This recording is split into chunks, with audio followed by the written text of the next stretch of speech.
त भएन बुढी, छोरै जुटाउन सकियो। अनि छोराको भर्ना कसरी गर्ने होला बुढा? खै कसरी भनौँ र बुढी।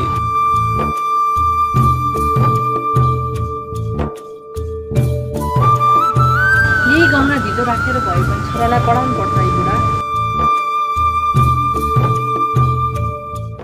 हेर बाबु, घरबाट टाढा गइरहेछ, राम्रोसँग पढेस्, आफ्नो ख्याल गरेस् है। हुन्छ आमा।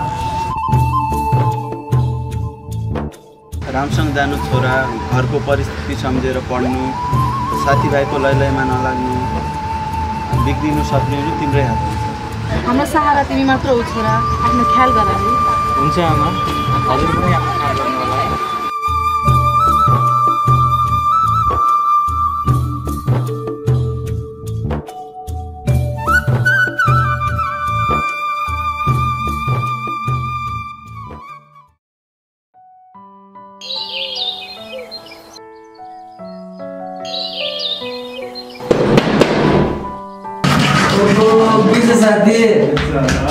के छ यार, के गर्दैछस्? ठिक छ यार, पढिरहेको छु म त। कति पढ्छस्? हिँड्न जाउँ, मेरो साथीको बर्थडे छ आज। को साथी हो र? एउटा साथी छ, हिँड्न रमाइलो हुन्छ। कति रुममा बस्छस् यार? रुकै त, म एकछिन कपडा चेन्ज गरेर आउँछु है।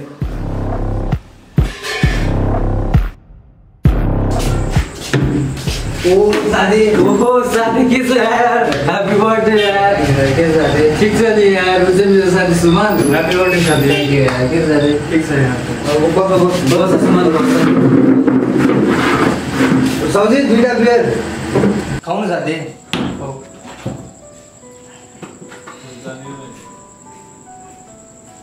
साथी किन खाइरहेको? खाउँ न।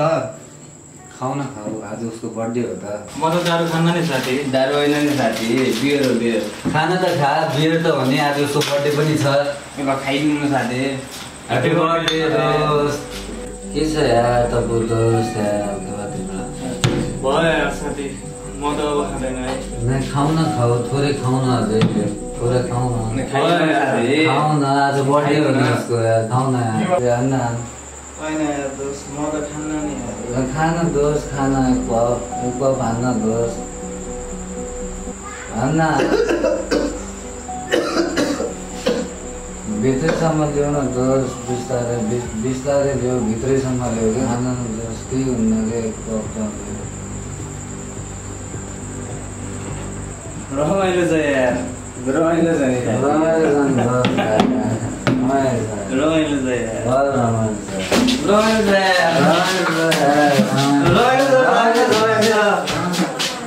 यार भेट्दै गरिस् नि यार। ह्यापी बर्थडे यार। ह्यापी बर्थडे साथी। आउँदै गर्नु है साथी। त्यो दिन भन्दा भन्दै चिल्लायो साथीले।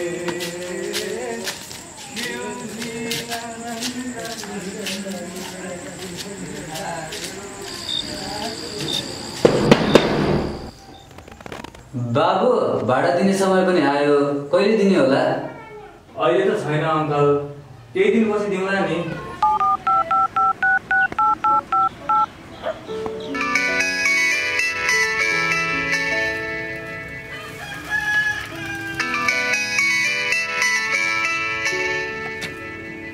हेलो, ढोक गरे बुवा।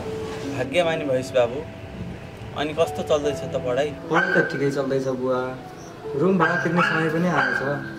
बरु भए चाहिँ यसो पैसा पठाइदिउँ न बुवा। पैसा त अहिले छैन बाबु। अस्ति तेरो भर्ना नि जसो तसो गराइयो, त्यही पनि केही समयपछि भयो भने पठाइदिउँला। बरु त्यहाँ केही काम पाउँछस् भने त पनि गर है। हुन्छ बुवा।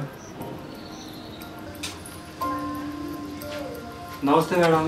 नमस्ते, आउनु बस्नुहोस् न। अनि के कति कामको लागि आउनु भएको होला सर तपाईँ? मैले चाहिँ यता जब भ्याकेन्सी एनाउन्स भएको थाहा पाएको थिएँ म्याम, त्यसकै बारेमा बुझ्न आएको। हजुर चाहिँ अहिले के गरिराख्नु भएको छ सर? म चाहिँ अहिले ब्याचलर गर्दैछु म्याम। मेरो चाहिँ मर्निङ क्लास छ, अनि डे टाइममा चाहिँ म फ्री हुन्छु। हामीले चाहिँ फुल टाइमको लागि जब अनाउन्स गरेको थियौँ सर, तपाईँले पार्ट टाइमको खोजिराख्नु भएको रहेछ, त्यसको लागि सरी। हुन्छ म्याम, थ्याङ्क यू।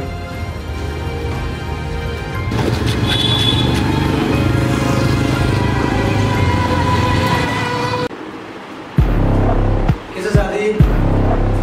ठिक छ यार दोस्त, के छ? बस्न त एकछिन।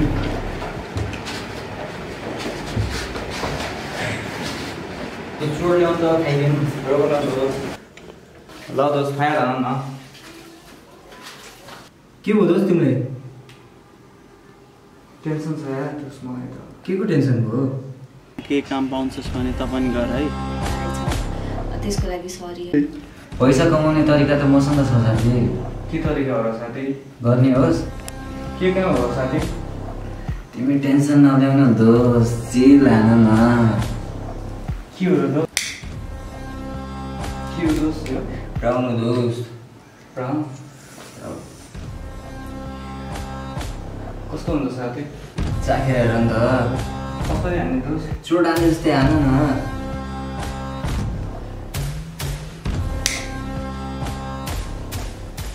चोट दिइहाल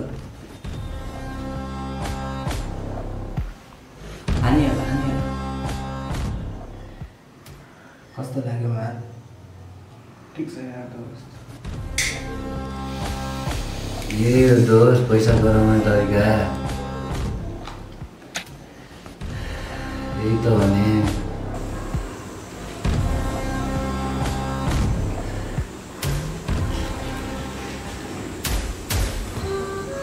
दोस्त यो हाल्न अझै मजा आउँछ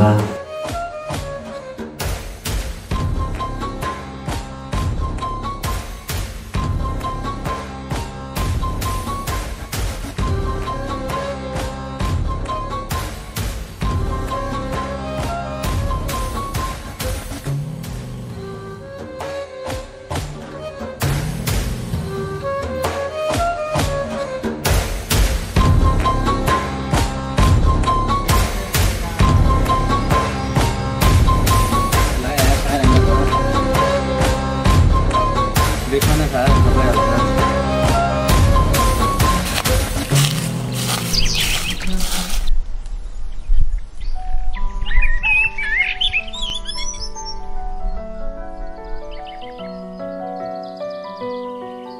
राजा मैले भनेको थिएँ नि उनी हो कस्तो छ त माल आफै चेक गर न साथी थोरै चाख्दिउँ न त हुन्छ थोरै खाइदिउँ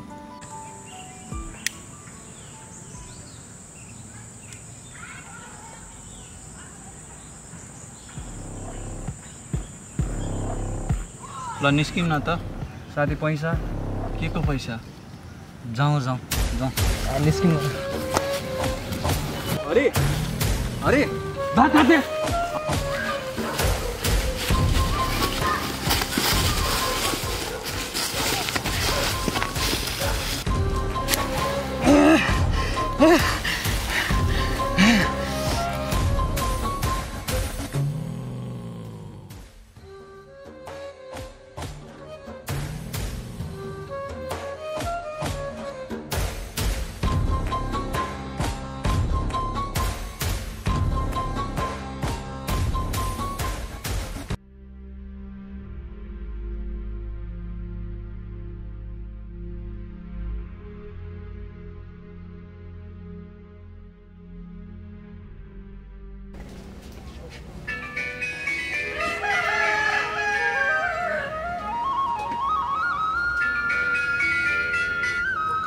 हेलो के रे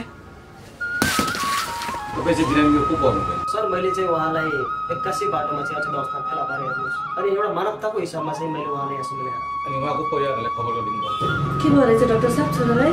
सुन्नुहोस् न तपाईँको छोरा चाहिँ बिरामी भएर लिएर आउनु भएको छ उहाँले आत्तिनु पनि केही पनि छैन अहिले हामी हेरिरहेका छौँ अनि त्यहाँले चाहिँ तपाईँले नआत्तिकन बाहिर बस्दै गर्नुहोस् तपाईँको श्रीमानसँग के छ हामी त्यसको बारेमा चाहिँ अहिले गर्नुहुन्छ हेरेर हुन्छ मेरो छोरालाई चाहिँ के भएको रहेछ डाक्टर साहब त्यो बेलामा चाहिँ उहाँले चाहिँ यो सिलिन्डरको प्रयोग गर्नुहुँदो रहेछ है अनि धुम्रपानहरू भयो अनि अहिलेको अवस्था चाहिँ हेर्दा चाहिँ उहाँलाई चाहिँ एउटा लगहरू युज ब्राउन सुगर युज गरेको जस्तो लाग्छ हामीले उहाँको प्रकृतिहरू यताउता हेर्दाखेरि त्यही कारण त उहाँले डोज आफू आवश्यकता हुन बढिदिएको कारणले गर्दा अक्षत अवस्था आउनुभयो डाक्टर साहब यो लागु पदार्थ सेवन भनेको चाहिँ के रहेछ लागु पदार्थ भनेको चाहिँ तपाईँको खैनी सुगर रक्सी है तपाईँको चाहिँ यो चरसहरू भयो गाजा भनिन्छ तपाईँको ब्राउन सुगरहरू होस् नि यो चाहिँ केमिकल युक्त सिलिन्डरबाट राख्ने चिजहरूलाई चाहिँ लागु पदार्थ भनिन्छ अब के गर्ने होला डाक्टर साहब मेरो छोरालाई कसरी सुधार्ने मेरो छोरालाई पनि यो कुलतबाट निकालिदिनु भएको नहात्तिनुहोस् हाम्रो सम्पर्कमा चाहिँ एउटा सुधार केन्द्र छ जसले यस्तै लागु पदार्थ दुर्व्यसनमा फँसेका युवाहरूलाई चाहिँ एउटा नयाँ बाटो देखाउने प्रयास गरिरहेको हुन्छ। हाम्रो छोरा चाहिने बुढेसकालको एकमात्र सहारा हो। यसलाई जसरी भए पनि कुलतबाट निकालिदिनुहोस् न बाबु।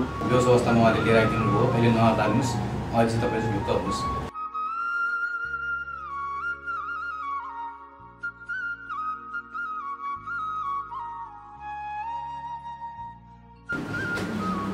सर नमस्ते। नमस्ते, बस्नु न सर। सर उहाँ चाहिँ लामो समयदेखि लागु पदार्थ सेवनमा चाहिँ आबद्ध हुनुहुँदो रहेछ। उहाँलाई के राहत होस् भन्ने हिसाबमा चाहिँ हामीले तपाईँको संस्थामा चाहिँ आबद्ध गर्न खोजेको छौँ। हुन्छ सर, हाम्रो यो पेपर वर्क हुन्छ, हामी यो पेपर वर्कहरू गरौँ। भाइले चाहिँ यहाँ सजिलो हुन्छ। हामी पनि पूर्व लागु औषध प्रयोगकर्ता नै हो, हामीले पनि पहिला खाएर हिँडेकै नै हो।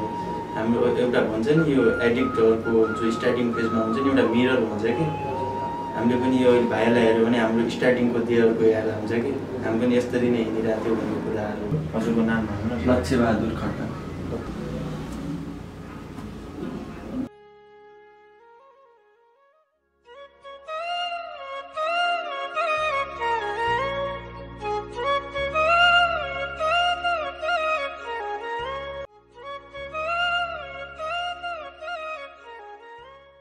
अहिले चलिरहेका घटनाहरूलाई निहाल्दै यो कथाको रचना भयो, जहाँ विभिन्न कारणवश युवा पुस्ता घरबाट टाढिनुपर्ने र अनेकौं समस्याहरूको सामना गर्नुपर्ने हुन्छ।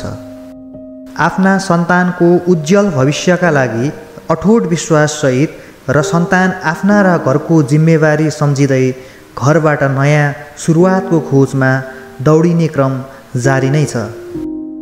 आफ्नो जस्तै वातावरण कहाँ हुन्छ र? एक्लो जीवन त्यति सजिलो कहाँ हुन्छ र? त्यही एक्लोपन हटाउन साथीको साथ खोजिन्छ र साथीहरूमै आफ्नोपन खोजिन्छ। साथीहरूको सङ्गतमा युवा पुस्ता कहिले गलत सङ्गतको शिकार हुन पुग्दछ थाहा नै हुँदैन।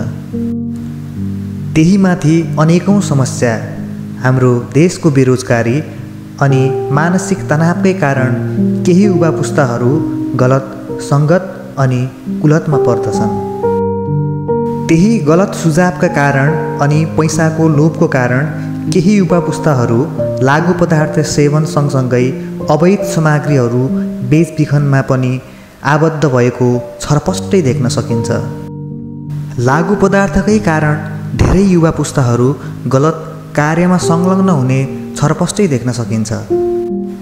यही क्रममा आफ्नै साथीभाइहरूबाट ज्यानसम्म गुमाएका घटनाहरू पनि छरपष्टै देख्न सकिन्छ। मान्नुस् या नमान्नुस्, नराम्रो सङ्गतले नराम्रो गन्तव्यसम्म नै पुगाउँछ। समयको बर्बादीसँगै मानसिकता र पारिवारिक सम्बन्धहरूलाई पनि असर पार्ने गर्दछ। त्यसैले आफ्नो परिवारको आफूप्रतिको विश्वास र आफ्नो परिवारप्रतिको जिम्मेवारी सम्झिँदै समयको सदुपयोग गर्नुका साथसाथै आफ्नो जीवनको पनि सुरक्षा गर्नु तपाईहरूको दायित्व हो। लागु पदार्थ त्याग गरौँ, सभ्य समाजको निर्माण गरौँ।